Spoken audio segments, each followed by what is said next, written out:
नमस्कार प्रिय छात्र छात्राओं, मैं जितेंद्र कुमार, विषय शॉर्ट हैंड सिंह प्रणाली। प्रिय छात्र छात्राओं, अमन कंप्यूटर एजुकेशन शॉर्ट हैंड एवं टाइपिंग सेंटर आपका हार्दिक स्वागत और आपके उज्जवल भविष्य की कामना करता है। अतः हमारा प्रयास उन छात्र छात्राओं के लिए है जो हमारे सेंटर से दूर गाँव में, अन्य शहरों में रहते हैं, या वे लोग जो हमारे सेंटर पर आने में असमर्थ हैं। उन्हें यूट्यूब, व्हाट्सएप पर वीडियो के माध्यम से पढ़ाने का कार्य और शॉर्ट हैंड होमवर्क भी व्हाट्सएप पर वर्क की फ़ोटोकॉपी तथा ऑडियो के माध्यम से चेक करने का कार्य किया जाता है। अतः आपसे विनम्र निवेदन है कि यह वीडियो अंत तक अवश्य देखें और अच्छा लगे तो हमारा चैनल लाइक एंड सब्सक्राइब करें और अपने मित्रों, ज़रूरतमंद सज्जनों में हमारा वीडियो शेयर करें। ये किताब खोल रहे हैं। अब आज हमारा अध्याय 3 है। 3 ये स्वरों का वर्णन। आज हम आपको स्वर पढ़ाएंगे। जो हमने पहले कहा था कि पहले वर्णमाला पढ़ते हैं, फिर उसके बाद स्वर का वर्णन करेंगे। तो हमारा वर्णमाला हो गया है। जो छात्र वर्णमाला कर चुके होंगे उन्हीं को ये आगे का स्वरों का वर्णन समझ आएगा, क्योंकि इसमें अब स्वर और व्यंजन मिलकर के शब्द बनेंगे। तो हमने स्वरों का वर्णन समझाने के प्रयास में अपने हिसाब से इसमें डिटेल में हमने डाला है। किताब के माध्यम से बहुत कुछ नहीं है, बस सिस्टम तो वही है, लेकिन तरीका इसमें हमारा है, समझाने का तरीका हमारा है, जो किताब से मैच नहीं करेगा। अर्थ वही है। तो अब देखिए, फिर मैं एक चीज़ कहूँगा। जो छात्र छात्रा हमारा वीडियो वही अध्याय 3 से ही उसको मिला हो, तो हमारा वीडियो 1 से 8 तक, अभ्यास 8 तक पीछे पड़े हुए हैं, पहले उनका अध्ययन करें, तब ये स्वरों का वर्णन समझने का प्रयास करें। हमारे वीडियो अध्याय 1 से 2 तक, उसके अंदर 8 एक्सरसाइज हैं जो पड़ी हुई हैं। जो इसी चैनल को आगे ढूंढें, सब्सक्राइब करें तो मिल जाएगा। अब देखिए, स्वरों का वर्णन समझाने जा रहे हैं। तो स्वरों, इसमें नोट किया गया है कि स्वर 2 प्रकार के चिन्हों से प्रकट किया जाता है। स्वर जो हमारे होते हैं 2 प्रकार के चिन्हों से शो किया जाता है। डॉट मतलब बिंदु, तथा डैश से, एक छोटी सी लाइन, डैश बोलते हैं। तो डॉट और डैश से ही स्वर हमारा प्रकट किया जाता है। मैंने दिखा दिया कि स्वर डॉट और डैश से। तो अब डैश से हमारा छोटा ऊ, बड़ा ऊ, ओ, आओ, ये डैश से शो किया जाता है। और डॉट से छोटा आ, बड़ा आ, छोटी ई, बड़ी ई, ए, आई, ये डॉट से होते हैं और ये हमारे डैश से होते हैं। अब समझना है कि डैश से कहाँ हम समझेंगे छोटा ऊ, बड़ा ऊ, ओ, आ, ओ है, या डॉट से कहाँ पर है। तो उसकी कंडीशन है। तो कंडीशन आगे पढ़ते हैं। रेखाक्षर जो भी होता है रेखाक्षर, उसमें 3 स्थान होते हैं। प्रथम स्थान, द्वितीय स्थान, तृतीय स्थान। ये रेखाक्षर जिस ओर से बनाए जाते हैं उधर से प्रथम स्थान माना जाता है। मध्य स्थान, द्वितीय स्थान, मध्य स्थान, द्वितीय, अंतिम स्थान, तृतीय स्थान माना जाता है। जैसे कि ये का है, तो ये पहला स्थान प्रथम हो गया, दूसरा स्थान द्वितीय हो गया, तृतीय स्थान तृतीय, मतलब पिछला हिस्सा तृतीय, बीच का हिस्सा द्वितीय, और जिधर शुरुआत होता है फर्स्ट लाता है। जो मैंने यहाँ पर समझाया है, का फर्स्ट सेकेंड थर्ड, ना फर्स्ट सेकेंड थर्ड, माँ फर्स्ट सेकेंड थर्ड, सब में 3 स्थान होते हैं। शुरू हो फर्स्ट, अंत हो थर्ड, बीच का भाग सेकेंड। इस तरह से हमारे हर रेखाक्षर में, चाहे वो अधो हो, ऊर्ध हो, अग्र हो, सब में 3 स्थान होते हैं। तो हमने इस वक्त बताया आपको है अग्रगामी रेखाक्षर के। तो अब देखिए ये हमारा का है, तो ऊपर की ओर जो डॉट लगाया, इसमें ना में ऊपर की ओर डॉट लगाया, माँ में ऊपर की ओर डैश लगाया, और छा में ऊपर की ओर डॉट लगाया, तो अब नीचे भी लगाया है। तो यहाँ पर कहने का ये मतलब है कि जब ऊपर की ओर हमारे स्वर लगते हैं तो उसे आगे की ओर कहा जाता है, आगे की ओर स्वर।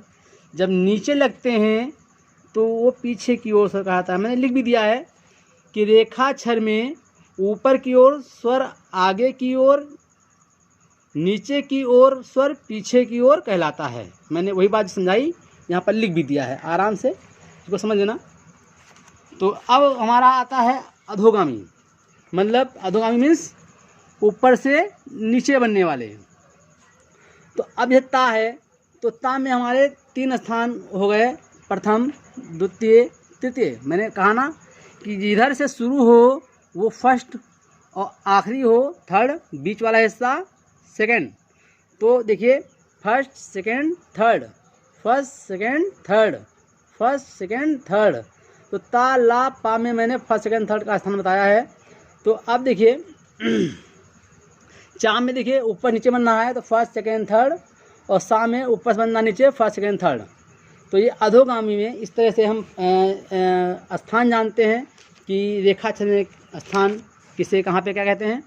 अब देखिए हमने अब स्वर लगाए हैं, तो अधोगामिता में इधर की ओर स्वर लगा हुआ है, आगे की ओर स्वर लगा हुआ है।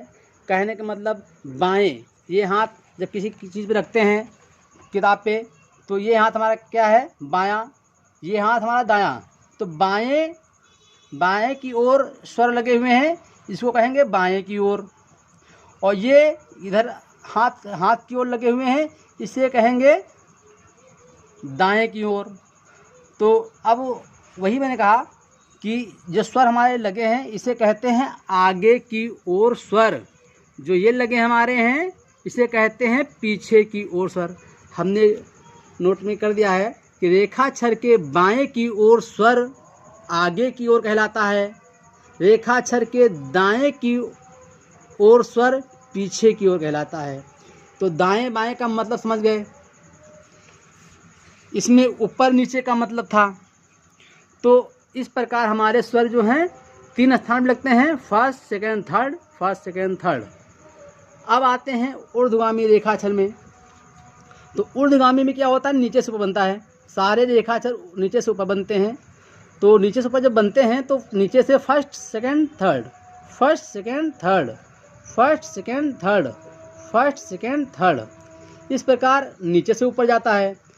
अब देखिए हमने नीचे से ऊपर वाले में स्वर लगाए हैं, तो जब दोनों तो लगाए हैं, ये इस मतलब क्या कह सकते हो, बाएं की ओर, आगे की ओर, दाएं की ओर, पीछे की ओर कहलाता है। जो इधर स्वर लगे हैं ये पीछे की ओर, ये आगे की ओर।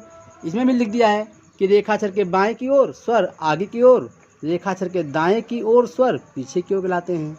ये दाएं बाएं आगे पीछे, ये अभी आपको आगे समझ आता है कि इसका मतलब क्या है, क्यों ऐसा हमने इसमें आपको समझाया है, क्योंकि इसी बेस पर आप समझ पाएंगे कि कौन स्वर कहाँ पे है, किसका क्या उच्चारण है, क्या मतलब है।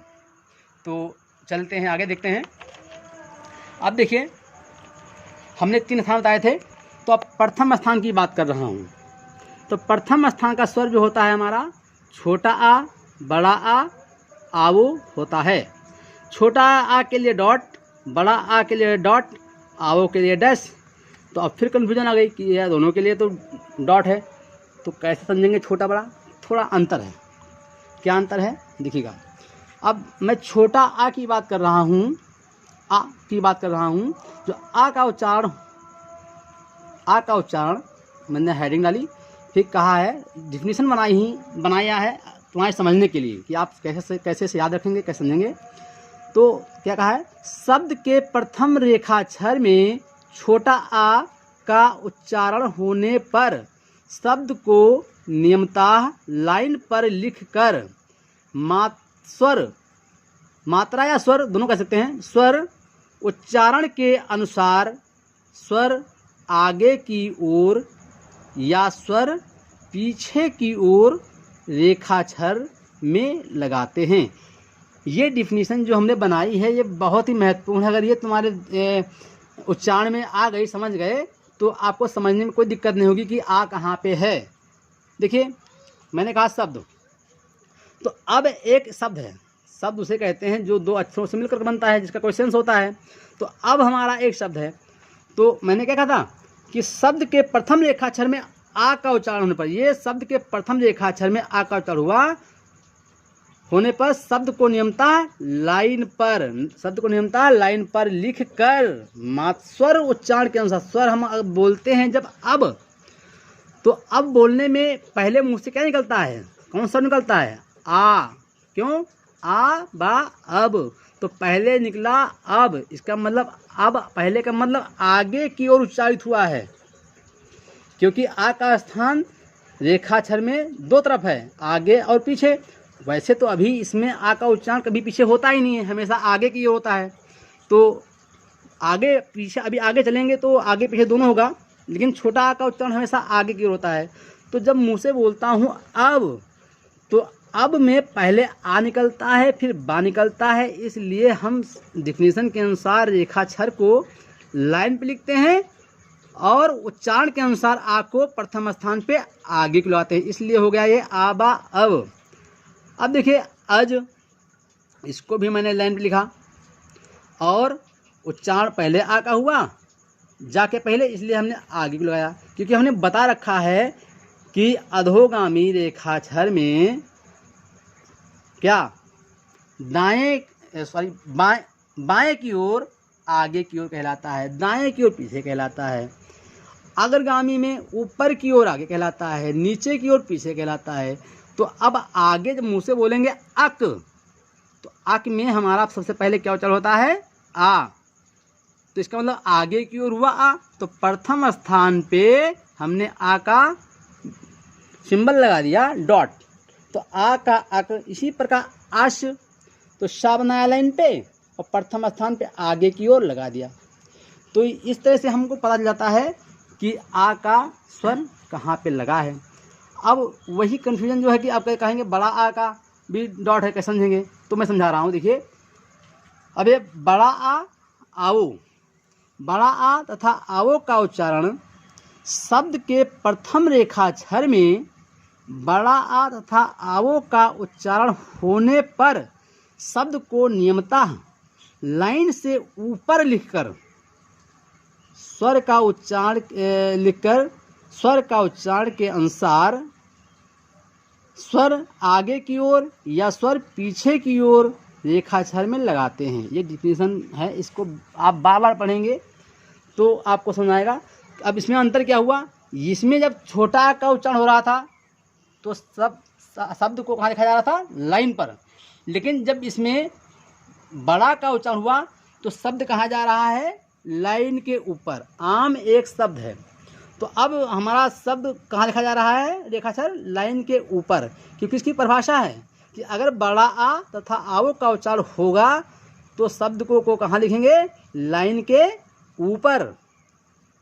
तो अब लाइन के ऊपर, लेकिन अब ये स्वर लगेगा कहाँ, तो क्या मैंने बताया था कि मुंह से बोलो आम, तो पहले क्या निकलता है मुंह से, आ प्लस माँ, आ पहले माँ बाद में, इसका मतलब माँ के आगे की ओर आ का उच्चारण हो रहा है, तो प्रथम स्थान पे हमने ये डॉट आगे की ओर लगा दिया है। अब देखिए मैं उल्टा कर रहा हूँ, शब्द के प्रथम रेखाक्षर में माँ, मतलब माँ में भी शब्द के प्रथम रेखाक्षर में आ का उच्चारण हो रहा है और आम में शब्द के प्रथम रेखाक्षर में आ का उच्चारण हो रहा है, लेकिन इसमें आगे हो रहा था तो आगे लगाया तो बन गया आम। माँ में पहले माँ निकला फिर निकला आ, अब इसका मतलब आ का उच्चारण कहाँ हुआ, बाद में, पीछे की ओर हुआ, इसलिए इसमें हमने माँ को लाइन के ऊपर लिखा परिभाषा के अनुसार और बिंदी लगाई पीछे, इसलिए ये हो गया माँ। तो बड़ा का आ का मतलब समझ आ गया।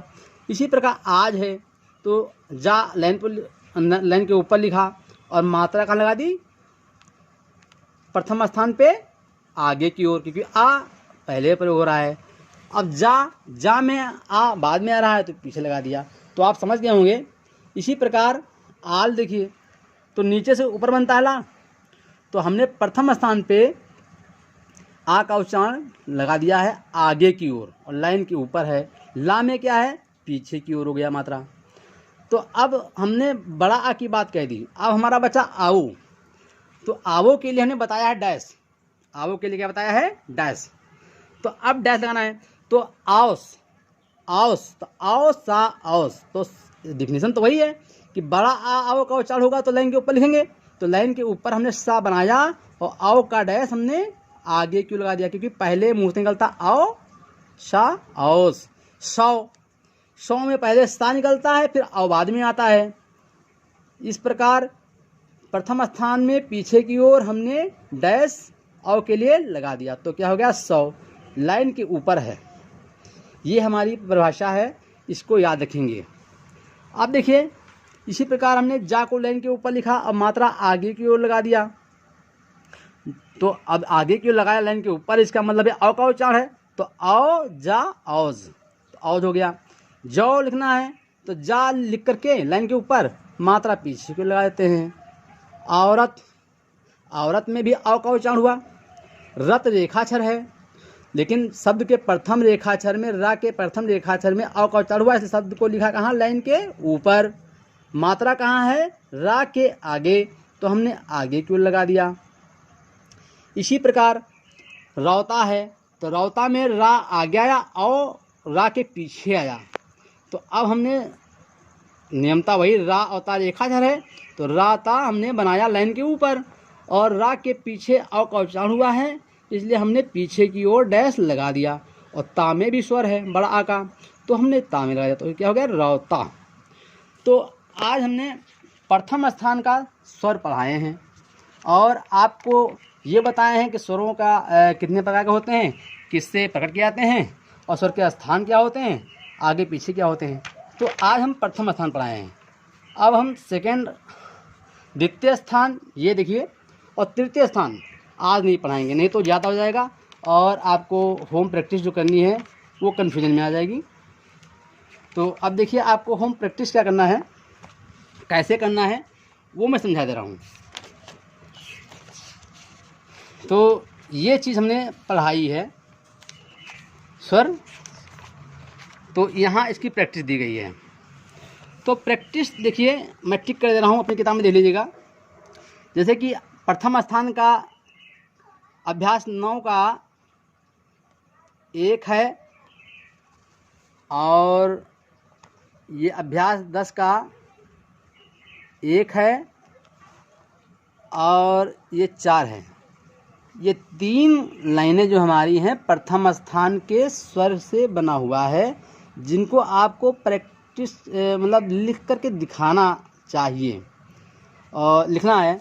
तो कैसे लिखोगे, देखिए हमने लिखा है, तुमको फंडा दिखाया कैसे लिखना होता है। जैसे देखिए ये अभ्यास 1 प्रथम स्थान का स्वर, जितने अभ्यास 9 में प्रथम स्थान के स्वर हैं वो हैं।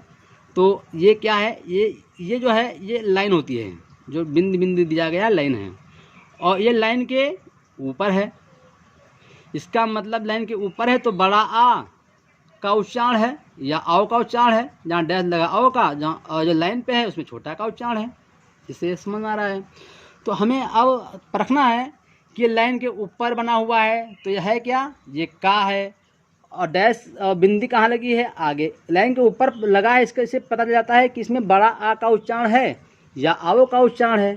तो आवो का होता तो डैश लगा होता, बड़ा आ का है तो बिंदु लगा होगा, तो बिंदु लगा है, इसका मतलब आगे की ओर आ और का आक। तो देखो आ का आक हमने लिख दिया।